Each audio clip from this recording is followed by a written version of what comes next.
Yes.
Hello guys and welcome back to my YouTube channel. My name is Salo. Please don't forget to subscribe, comment, like, and of course do make sure that you share this video. So gospel singers such as Jimmy Kokstad and Anzi and others went to Ukhozi FM studios yesterday to pay tribute to Ukhozi FM host and Crown Gospel Award founder Zanele Mbokazi. Now Zanele Mbokazi died following months of suffering from lung cancer. She died at the tender age of 52, you guys. Now, her husband did issue a statement revealing that she passed away at a certain hospital.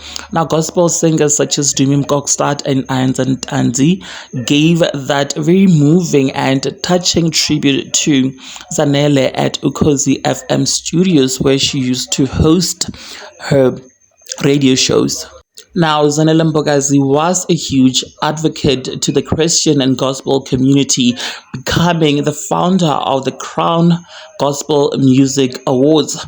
Condolences to the Mbokazi family, her fans, and her loved ones, you guys. And may Mam Zanele Mbokazi's soul just rest in peace.